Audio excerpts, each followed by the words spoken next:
With that India with the strong bones. ಅಂದರೆ ಎಲ್ಲರಿಗೂ ಕೂಡ ನಮ್ಮ ಮೂಳೆಯ ಶಕ್ತಿ ಗಟ್ಟಿಬಿಟ್ಟಾಗಿರಬೇಕು.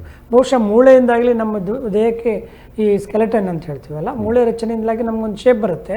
ಮಾತ್ರ ಅಲ್ಲ, ನಾವು ಚಲಿಸಬೇಕಾದ್ರೆ ಅಥವಾ ನಾವು ಒಂದು ಕಡೆಯಿಂದ ಇನ್ನೊಂದು ಕಡೆ ಹೋಗಬೇಕಾದ್ರೆ ಅಥವಾ ನಮ್ಮ ಆ್ಯಕ್ಷನ್ಸಿಗೆ ಮಾಡಬೇಕು ಅಂತ ನಮ್ಮ ಮೂಳೆಗಳು ಮಸ್ಕ್ಯುಲೋ ಸ್ಕೆಲೆಟಲ್ ಸಿಸ್ಟಮ್ ಚೆನ್ನಾಗಿರ್ಬೇಕು. ಇಲ್ಲಾಂದರೆ ಏನು ಮಾಡ್ಲಿಕ್ಕೆ ಆಗೋದಿಲ್ಲ. ಅದಕ್ಕೆ ಮೂಳೆಗಳೇನಾಗ್ತಂದರೆ, ಮೂಳೆ ಒಂದು ನಮ್ಮ ಅಂಗರಚನೆ ಹೇಗಿದೆ ಅಂತ ಹೇಳಿದ್ರೆ, ಅದು ಮೂಳೆ ಆಗ್ತಾ ಇರ್ತದೆ ಹಾಗೂ ಮೂಳೆ ಜೀವಕೋಶಗಳು ಸಾಯ್ತಾ ಇರ್ತವೆ. ಹೀಗೆ ಒಂದು ಮೆಟಬಾಲಿಸಮ್ ಅಂತ ಹೇಳ್ತೇವೆ. ಮೂಳೆ ಉತ್ಪತ್ತಿನೂ ಆಗುತ್ತೆ, ಅದೇ ಥರ ಪುನರಚನೆ ಆಗ್ತದೆ, ಮತ್ತು ಸ್ವಲ್ಪ ಮೂಳೆ ಸಾಯ್ತದೆ, ಅಂದರೆ ಇಟ್ ವಿಲ್ ನಾಶ ಆಗ್ತದೆ. ಸೊ ಅಂಥ ಒಂದು ಮೂಳೆ ರಚನೆ ಒಂದು ಭಾಳ ವಿಶಿಷ್ಟವಾದ್ದು. ಎಷ್ಟೋ ಸರ್ತಿ ಬೇರೆ ಬೇರೆ ಕಾಯಿಲೆಗಳಿಂದ ಮೂಳೆಯಲ್ಲಿ ನಮಗೆ ಇದು ಬಲ ಕಡಿಮೆ ಆಗ್ತದೆ. ಅದಕ್ಕೆ ಆಸ್ಟಿಯೋಪೊರೋಸಿಸ್ ಅಥವಾ ಆಸ್ಟಿಯೋಪೀನಿಯಾ ಅಥವಾ ಗೀಲುರಿತ ಅಂತ ಹೇಳ್ತೇವೆ ನಾವು, ಅಥವಾ ರಂಧ್ರಗಳು ಜಾಸ್ತಿ ಆಗೋದು ಆ ಬೋನ್ನಲ್ಲಿ. ಸೊ ಆಗ ಬೋನ್ ವೀಕ್ ಆದಾಗ ಅದು ಬೇಗನೆ ಕಾಯಿಲೆಗಳಿಗಾಗ್ತದೆ, ಅಥವಾ ಬ್ರೇಕ್ ಆಗ್ತದೆ, ಅಥವಾ ಫ್ರ್ಯಾಕ್ಚರ್ ಆಗ್ತದೆ.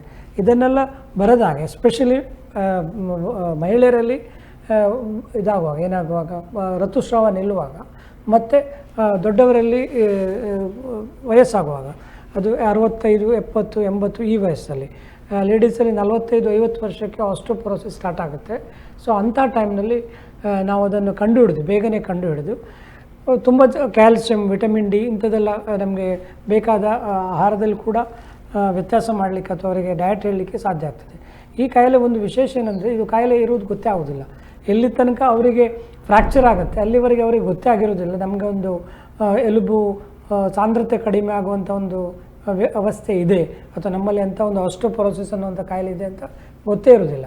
ಸೊ ಅದನ್ನು ಜನರಿಗೆ ಹೇಳಲಿಕ್ಕೆ, ನಿಮಗೆ ಋತುಸ್ರಾವ ನಿಂತಿದೆ ಅಂತ ಹೇಳಿದ್ರೆ ಮಹಿಳೆಯರಲ್ಲಿ ನೀವು ಕ್ಯಾಲ್ಸಿಯಂನ ತಗೊಳ್ಳುವಂಥ ಅಗತ್ಯ ಇದೆ, ವಿಟಮಿನ್ ಡಿ ತಗೊಳ್ಬೇಕು, ಅಥವಾ ನಿಮಗೆ ಬೇರೆ ಹಾರ್ಮೋನಲ್ ಟ್ರೀಟ್ಮೆಂಟ್ ಬೇಕಾಗ್ಬೋದು, ಅಥವಾ ಬೇರೆ ಸ್ವಲ್ಪ ಪರೀಕ್ಷೆ ಮಾಡಿ ಕಂಡುಹಿಡಬೇಕು ಯಾವ ಕಾರಣದಿಂದ ನಿಮ್ಮ ಎಲುಬು ವೀಕ್ ಆಗ್ತಾ ಇದೆ ಅಂತ ತಿಳ್ಕೊಂಡು ಮಾಡಬೇಕಾದಂಥ ಪರಿಸ್ಥಿತಿ. ಅದನ್ನು ನಾವು ತಿಳ್ಕೊಡ್ಲಿಕ್ಕೆ ಈ ಒಂದು ಟೈಮ್ನಲ್ಲಿ ತಿಳಿಸ್ಕೊಡ್ಲಿಕ್ಕೆ ಟ್ರೈ ಮಾಡ್ತೇವೆ. ಯಾಕಂದರೆ ಇದು ನಿರಂತರವಾಗಿ ನಡೀಬೇಕು. ನೀವು ಹೇಳಿದಾಗೆ ನಿರಂತರವಾಗಿ ಆಸ್ಟಿಯೋಪೊರೋಸಿಸ್ ಬಗ್ಗೆ ಜನರಲ್ಲಿ ತಿಳುವಳಿಕೆ ಹೇಳೋದ್ರಿಂದ, ಈಗ ನಮ್ಮ ದೇಶದ ಜನಸಂಖ್ಯೆ ಸ್ಲೋಲಿ ಈಗ ಹೆಚ್ಚಿನ ವಯಸ್ಸಿಗೆ ಹೋಗ್ತದೆ. ನಮ್ಮಲ್ಲಿ ಒಂದು ಕಾಲದಲ್ಲಿ ಈಗಲೂ ಕೂಡ ಈ ಯಂಗ್ಸ್ಟರ್ಸ್ ಜಾಸ್ತಿ ಇದ್ದಾರೆ, 25ರಿಂದ 45 ವರ್ಷ. ಬಟ್ ಸ್ಲೋಲಿ ನಾವು 45ರಿಂದ 60ಕ್ಕೆ, 60ರಿಂದ 70ಕ್ಕೆ ಹೋಗುವಂಥ ಆ್ಯಾವ್ರೇಜ್ ಜನಸಂಖ್ಯೆ ಜಾಸ್ತಿ ಆದರೆ ಈ ಕಾಯಿಲೆಗಳು ಜಾಸ್ತಿ ಬರ್ತವೆ. ಸೊ ಇದ್ರ ಬಗ್ಗೆ ತಿಳುವಳಿಕೆ ಇಲ್ಲ ಆದರೆ ಅವರು ಸಂಕಷ್ಟಕ್ಕೊಳಗಾಗ್ತಾರೆ. ಎಸ್ಪೆಷಲಿ ಫ್ರ್ಯಾಕ್ಚರ್ ಆದರೆ ಒಂದು 2-3 ಫ್ರ್ಯಾಕ್ಚರ್ಗಳು ಸಾಮಾನ್ಯವಾಗಿ ಆಸ್ಟಿಯೋಪೊರೋಸಿಸ್ ಇಂಡಿವಿಜುವಲ್ಸ್ಲಿ ಆಗ್ತದೆ.